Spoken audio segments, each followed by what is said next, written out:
Hello everyone, I am Rajesh Jangid. Today I am going to start a very important reaction, aromatic electrophilic substitution reaction. Aromatic electrophilic substitution reaction is a typical reaction of aromatic compound. Aromatic compounds such as benzene, toluene, phenol, aniline, etc. give this type of reaction. Now we start aromatic electrophilic substitution reaction by taking simplest aromatic compound benzene ring.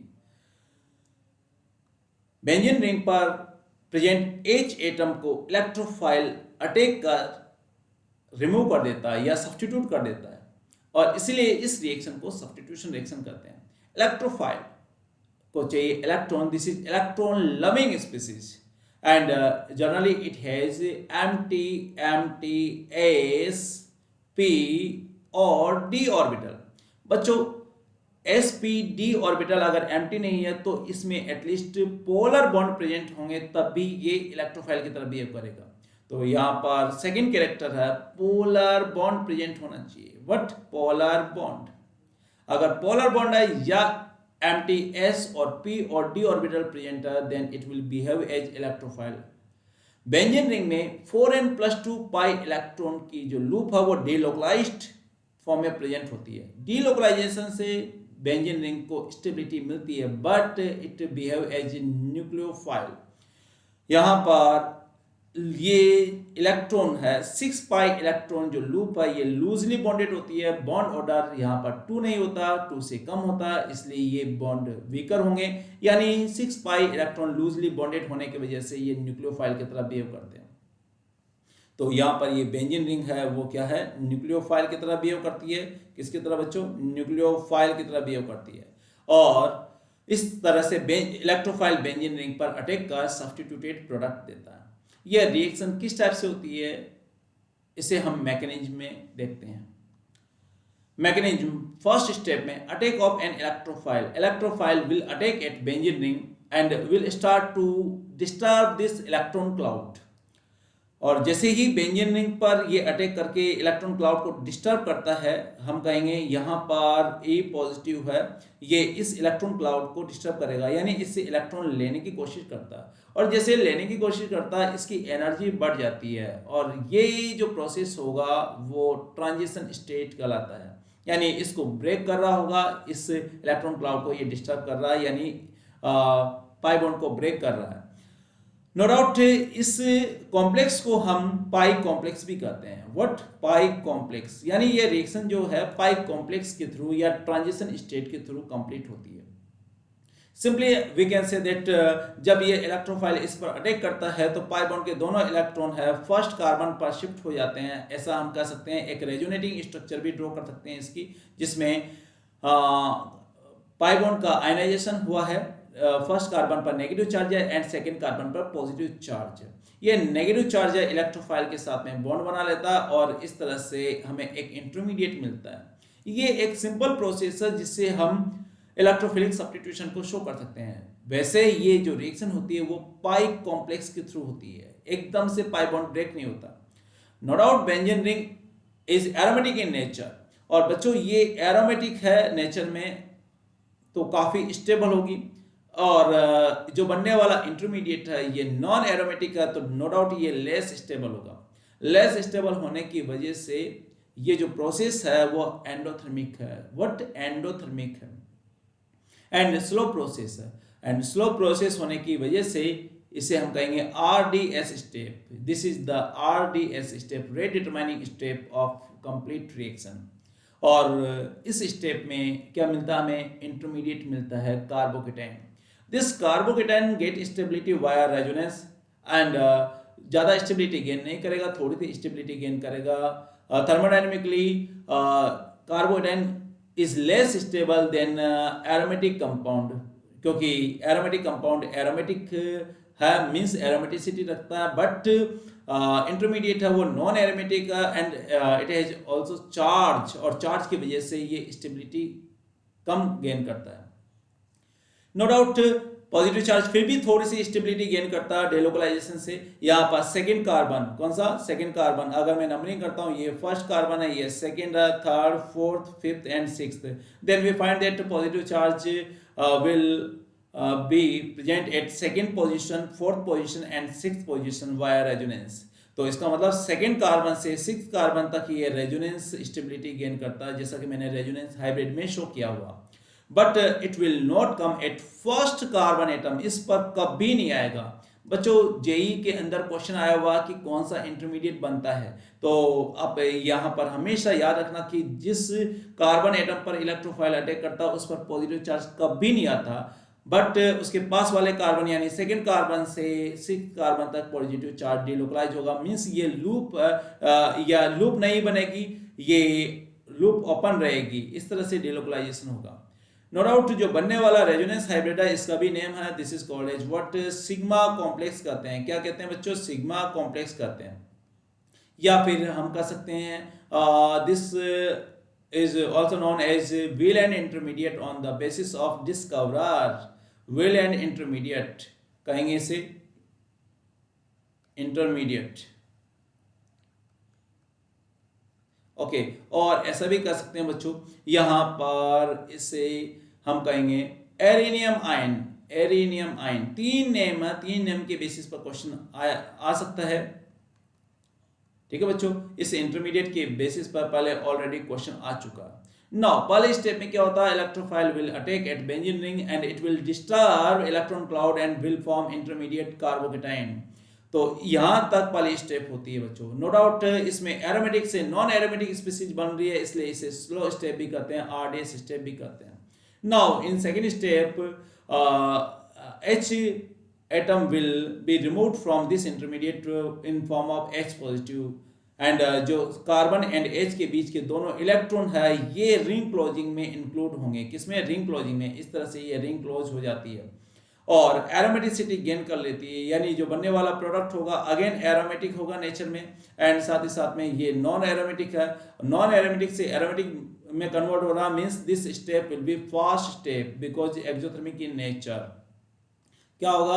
Again exothermic है ये nature में और साथ ही साथ में fast step होगी। But we know that rate of reaction will depend on slow step, and slow step में केवल बेंजीन और इलेक्ट्रोफाइल की कंसंट्रेशन के ऊपर ही रेट डिपेंड कर रही है, इसलिए रेट लो इक्वेशन में केवल ये दोनों टर्म ही अपेयर होगी। Rate of reaction is given by this equation. यहाँ पर बेंजीन की कंसंट्रेशन हम लिखेंगे, साथ ही साथ में इलेक्ट्रोफाइल की कंसंट्रेशन भी यहाँ पर लिखते हैं, यानी दो स्पीसीज की कंसंट्रेशन के ऊपर डिपेंड करते हैं। नो डाउट इलेक्ट्रोफाइल को हम रिएक्टेंट एंड प्रोडक्ट की फॉर्म में रख सकते हैं, लेकिन आरडीएस स्टेप के अंदर सिंपली हम इसको इस तरह से रख सकते हैं। और rate of reaction is equal to मैं कह सकता हूँ कि बेंजीन रिंग यहाँ पर आएगा एंड साथ ही साथ में इलेक्ट्रोफाइल की कंसंट्रेशन यहाँ पे रखेंगे। तो first step will be RDS step. Okay, now energy level diagram इसका देखते हैं। What energy level diagram? यहां पर देखिए बच्चों, energy versus progress of reaction, कैसे ये रिएक्शन प्रोसीड होती है उसको देखते हैं। Energy versus what? Progress of reaction. Progress of reaction,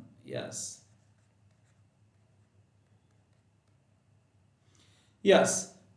यहाँ पर एनर्जेटिकली अगर देखिए तो प्रोडक्ट की एनर्जी कम होती है, रिएक्टेंट की एनर्जी ज़्यादा होती है। ओके, और ट्रांजिशन स्टेट के थ्रू ये इंटरमीडिएट में कन्वर्ट होता है, फिर सेकेंड ट्रांजिशन स्टेट के थ्रू ये फाइनली प्रोडक्ट में कन्वर्ट हो जाता है। बेंजीन रिंग पर कौन अटैक कर रहा है? इलेक्ट्रोफाइल अटैक कर रहा है and it will converted into benzene substituted product. इस तरह से बेंजीन सब्स्टिट्यूटेड प्रोडक्ट हमें मिल जाता है, बट एक इंटरमीडिएट मिलेगा यहाँ पर, इंटरमीडिएट के थ्रू ये रिएक्शंस होगी। This intermediate is called as arenium ion. What? Arenium ion के थ्रू ये रिएक्शन कंप्लीट होती है। ओके, ये आपका H यहाँ पर E आपका हो गया, जुड़ गया। ट्रांजिशन स्टेट फर्स्ट होगी, ये याद हो तो ट्रांजिशन स्टेट फर्स्ट में क्या मिलता है? पाई कॉम्प्लेक्स मिलता है। और यहाँ पर ये ट्रांजिशन स्टेट सेकंड होगी। ट्रांजिशन स्टेट सेकंड के अंदर H मूव कर रहा है, बाहर जा रहा है। कहाँ से जा रहा है? इस स्पीसीज से बाहर जा रहा है। यहाँ पर H इस तरह से ये जा रहा है, पार्शियल पॉजिटिव यहाँ पर रहेगा। यहाँ पर मैं कह सकता हूँ del 1 होगा तो यहाँ पर del 2 होगा। The net charge will be what? del positive del 2 charge कह सकता हूँ, यहाँ पर positive del 2 charge. del 1 plus del 2 का जो सम होगा वो 1 होगा, प्लस 1 के बराबर होगा, क्योंकि यहाँ पर धीरे धीरे H पॉजिटिव की फॉर्म में मूव करेगा तो ऐसे में कंप्लीटली पॉजिटिव चार्ज इस पर नहीं आता। यहाँ पर ये जो बॉन्ड ब्रेकिंग स्टेप है, यानी कार्बन एंड H के बीच में बॉन्ड ब्रेक हो रहा है, ठीक है बच्चों। एंड ट्रांजिशन स्टेट के अंदर इलेक्ट्रोफाइल एंड कार्बन के बीच में बॉन्ड फॉर्म हो रहा होता है। तो यहाँ पर ये ट्रांजिशन स्टेट को अगर मैं शो करूँ, ट्रांजिशन स्टेट फर्स्ट वाली कौन सी होगी, आप ऐसा कर सकते हो कि यहाँ पर इलेक्ट्रोफाइल है वो स्लोली यहाँ पर इस कार्बन के साथ में जुड़ रहा है। यहाँ पर मैं कह सकता हूँ डेल चार्ज होगा पॉजिटिव, और यहाँ पर भी हम कह सकते हैं डेल डैश कर सकते हैं, क्या होगा, डेल डैश चार्ज होगा यहाँ पर पॉजिटिव। तो इस तरह से ये जो रिएक्शन कंप्लीट होती है, टू ट्रांजिशन स्टेट इसके अंदर होती है। नो डाउट यहाँ पर ये रिएक्शंस होगी एक्सोथर्मिक नेचर की होती है, जनरली एक्सोथर्मिक नेचर की होती है। Delta H will be what, positive होगा, इसके लिए क्या होगा बच्चों, पॉजिटिव होगा, यानी नो डेल्टा H क्या होगा, नेगेटिव होगा। एक्सोथर्मिक के लिए नेगेटिव यूज में लिया जाता है एंड एंडोथर्मिक के लिए पॉजिटिव यूज में लिया जाता है। तो delta H will be negative for this reaction.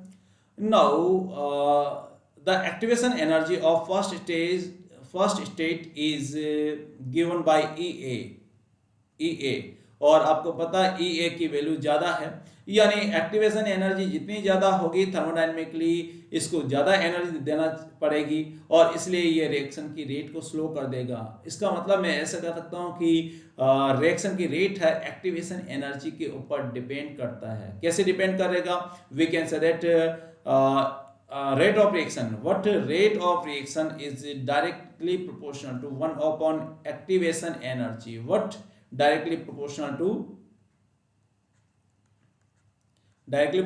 1 upon activation energy। Activation energy बढ़ेगा तो रेट ऑफ रिएक्शन डिक्रीज होगा। नाउ बच्चों इसके बेसिस पर काफी बार क्वेश्चन आ चुका है, आज के लेक्चर में ही मैं आपको कुछ क्वेश्चन की प्रैक्टिस कराऊंगा, लेकिन आपको इसको ध्यान से समझना।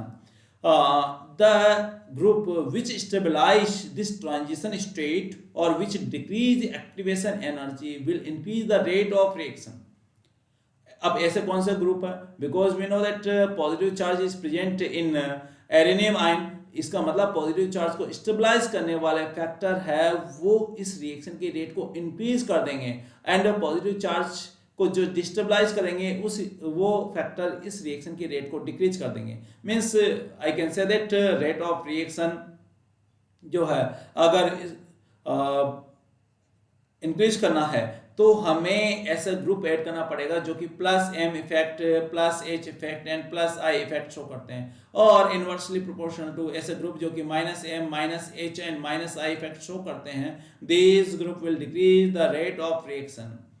ओके, तो इस तरह से यहाँ पर ग्रुप है वो एक्टिवेशन एनर्जी को या ट्रांजिशन स्टेट को स्टेबलाइज करते हैं और डिस्टेबलाइज करके रेट को चेंज कर देते हैं। ट्रांजिशन स्टेट को या इंटरमीडिएट को जो फैक्टर या जो ग्रुप स्टेबलाइज करेगा वो रेट ऑफ रिएक्शन को इंक्रीज कर देगा, एंड अदर फैक्टर जो कि इनको डिस्टेबलाइज करेगा वो रेट ऑफ रिएक्शन को डिक्रीज कर देगा। इस तरह से रेट चेंज हो जाती है। Now we take example of bromination of benzene. Now there is given one another compound that is Lewis acid, and Lewis acid का काम क्या होता है, यहाँ पर इलेक्ट्रोफाइल जनरेट करने का काम होता है। No doubt Br2 is what, ये जो है कंपाउंड होगा वो नॉन पोलर कंपाउंड होता है, लेकिन लुईस एसिड क्या काम करता है, इस कंपाउंड की पोलरिटी को इंक्रीज करता है।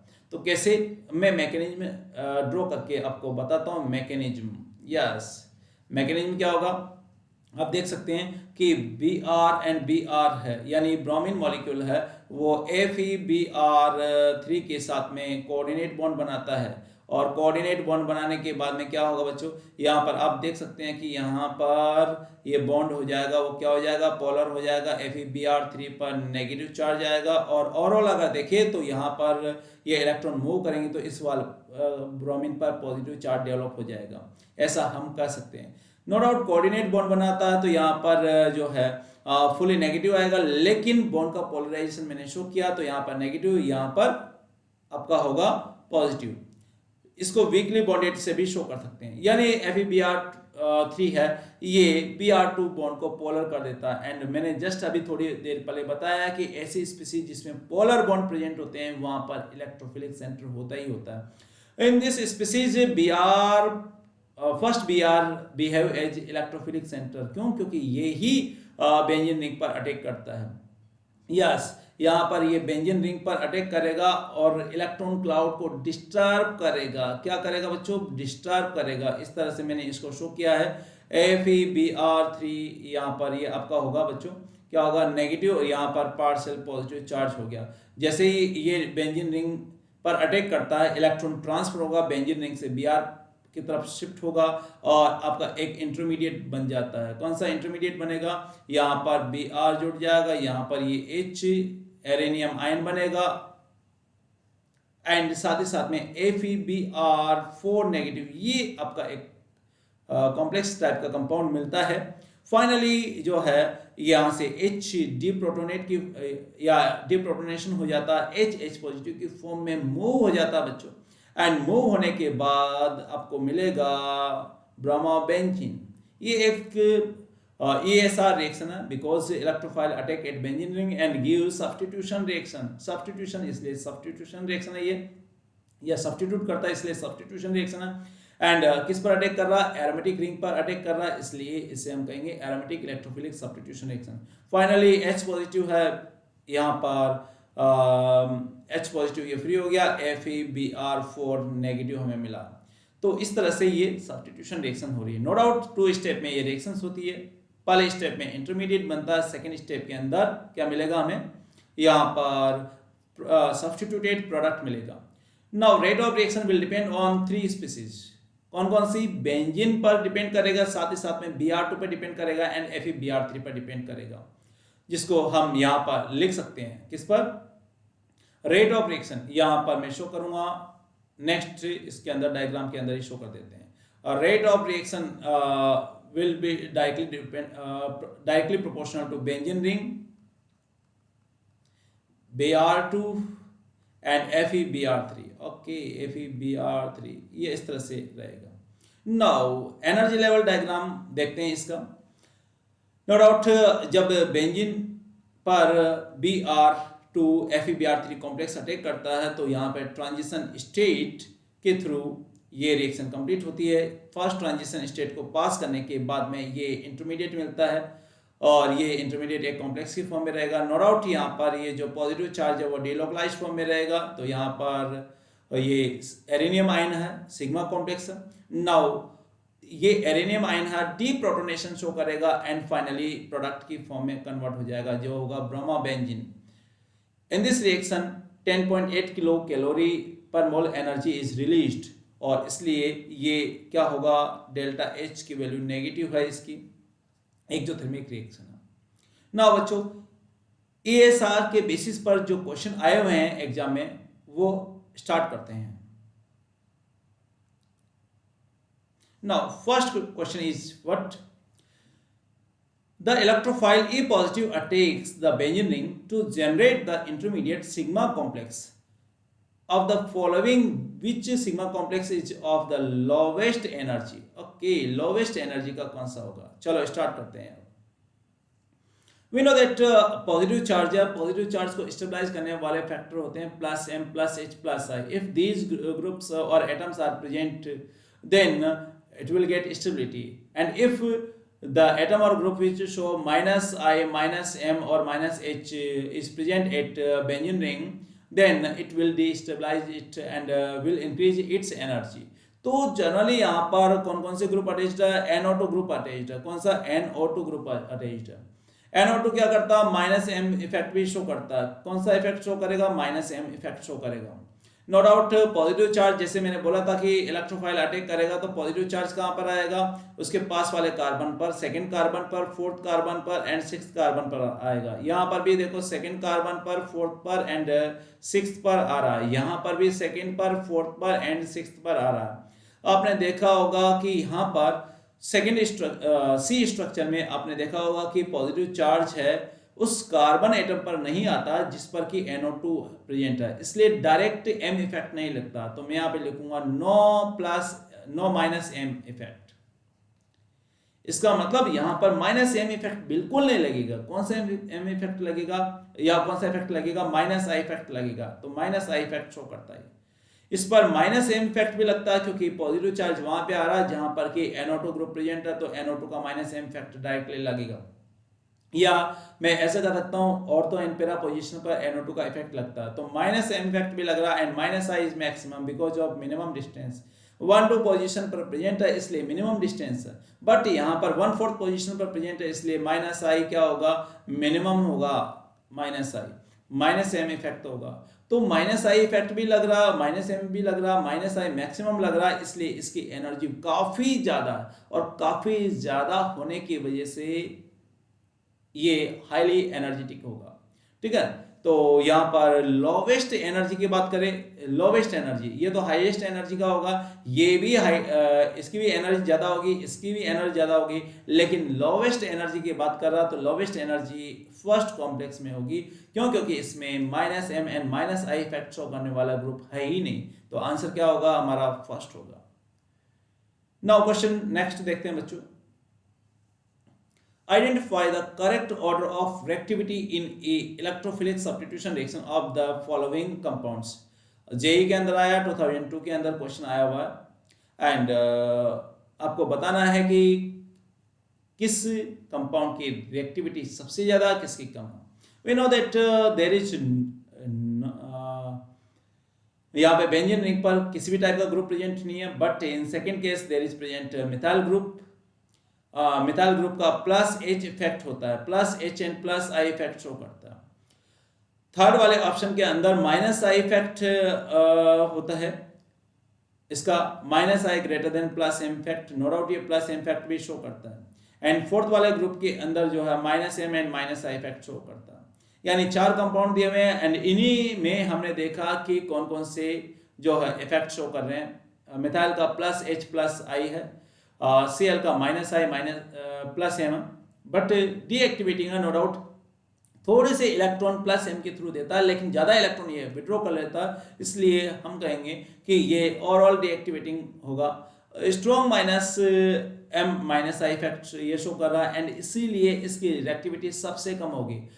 जैसा कि अभी थोड़ी देर पहले मैंने बताया, the group which show plus M plus H plus I are present at benzene ring, then it will increase stability of intermediate, या they will increase stability of intermediate, और इसीलिए ये रिएक्शन के रेट को बढ़ा देते हैं।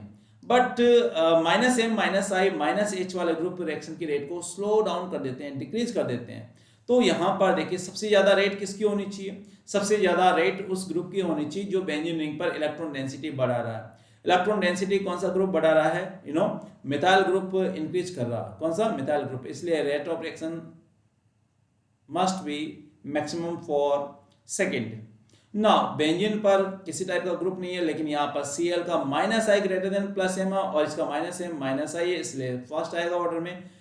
Nitro minus M and minus I effect से रिएक्टिविटी काफी ज्यादा कम कर देता है और इसलिए ये लास्ट में आएगा, थर्ड यहाँ पर रहेगा, ये फोर्थ रहेगा। 2 1 3 4 आंसर होगा C. Now we see last and final example of today's lecture. JEE Mains 2018 में आया हुआ। Now the increasing order of nitration of the following compound is. We know that अभी थोड़ी देर पहले मैंने बताया कि ऐसे ग्रुप जो plus M plus H plus I effect show करते हैं, they will increase rate of reaction towards ASR, and the other group which show minus I minus H and minus M effect will decrease the rate of reaction towards ASR। यहाँ पर जो चारों compound दिए हुए हैं उसमें nitrogen का lone pair delocalisation में पार्टिसिपेट ले रहा है, यहाँ पे क्लोरीन का पार्टिसिपेट ले रहा, यहाँ पर मेथोक्सी जो है, और यहाँ पर CH3। यू नो इसका प्लस M इफेक्ट होता है और माइनस I मिनिमम होता है, नो डाउट डोमिनेंट फैक्टर होता है वो प्लस M होता है क्योंकि plus M greater than minus I होता है। क्लोरीन के लिए क्या होगा, माइनस आई ग्रेटर देन होता है प्लस एम इफेक्ट, अभी थोड़ी देर पहले बताया था। हेलोजन की प्रॉपर्टीज होती है कि वो जितने इलेक्ट्रॉन देते हैं उससे कहीं ज्यादा इलेक्ट्रॉन अपनी तरफ विड्रॉ कर लेते हैं, और जब विड्रॉ करेंगे तो ऐसे में क्या होगा, यहाँ पर रेट ऑफ रिएक्शन को डिक्रीज कर देगा बेंजीन के कंपेरिजन में। methoxy group show plus M effect. This is greater than again minus I effect because यहाँ पर 2p ऑर्बिटल की ओवरलैपिंग ज़्यादा होती है, ऑक्सीजन एंड नाइट्रोजन जल्दी से ओवरलैपिंग शो कर लेते हैं, इसलिए M इफेक्ट डोमिनेंट रहता है। लेकिन क्लोरीन के पास में 3p ऑर्बिटल होता है और 3p ऑर्बिटल 2p के साथ में ओवरलैपिंग लेस शो करता है, इसलिए M इफेक्ट डिक्रीज हो जाता है। तो इस तरह से यहाँ पर A एंड C में प्लस M इफेक्ट डोमिनेंट है and these will show higher activity towards ASR। CH3 का प्लस H इफेक्ट होता है and you know hyperconjugation is less dominant over M effect, यानी M इफेक्ट जो होता है ज़्यादा डोमिनेंट होता है, तो इसलिए A एंड C की रिएक्टिविटी ज़्यादा होगी। A में नाइट्रोजन की इलेक्ट्रोनेगेटिविटी कम है, A में कम है, ये देखो कंपेरेटिवली ऑक्सीजन के कंपैरिजन में लेस En होती है इसकी, और इसलिए मोर M इफेक्ट होगा। यानी प्लस M इफेक्ट का ऑर्डर क्या होगा, आप देख सकते हो NH2 का ज़्यादा होगा OCH3 के कंपैरिजन में। फिर Cl का तो माइनस I इफेक्ट भी होता है, डीएक्टिवेटिंग होता है, लेकिन M इफेक्ट का ऑर्डर इसका होगा। और आपको पता है कि CH3 तो H इफेक्ट शो करता है, तो सबसे ज्यादा रिएक्टिव कौन सा होगा, A होगा, फिर कौन सा होगा, C। हैलोजन में no doubt plus M effect show करता है, लेकिन इसके लिए क्या होता है, मैं यहाँ पे लिखूंगा minus I greater than plus M, deactivity show करता है। लेकिन CH3 है प्लस H इफेक्ट से एक्टिविटी ज्यादा बढ़ा देता है, तो A, उसके बाद में C, उसके बाद में D, उसके बाद में आपका होगा B। तो ऑर्डर क्या होगा बच्चों, A C D B मिलेगा, A सबसे ज्यादा होगा, उसके बाद में आपका होगा ACDB, ओके, A सबसे ज्यादा होगा, CDB, BDCA। यहाँ पर ऑप्शन में है ही नहीं, लेकिन नो डाउट यहाँ पर मैं ऑप्शन चेंज कर देता हूँ। यहाँ पर सबसे ज्यादा रिएक्टिविटी किसकी होगी, A की होगी, तो BD यहाँ पर होगा BDCA, ओके ओके, ये आपका होगा। इस ऑप्शन को मैं क्रॉस कर देता हूँ, प्रिंटिंग मिस्टेक हो सकती है। यहाँ पर सबसे ज़्यादा क्या होगा बच्चों, आपका होगा B, सबसे कम होगा, फिर आपका होगा D, फिर आपका होगा C, उसके बाद में आपका होगा A। आंसर क्या हो जाएगा, फोर्थ। ओके, इस तरह से आज के लेक्चर में ESR से रिलेटेड जो क्वेश्चन है हमने देखे हैं, और किस तरह से बेंजीन रिंग पर या बेंजीन लाइक कंपाउंड पर सब्स्टिट्यूशन होता है, ये इसकी स्टडी की है। तो इसको रिवाइज कीजिए। Thank you.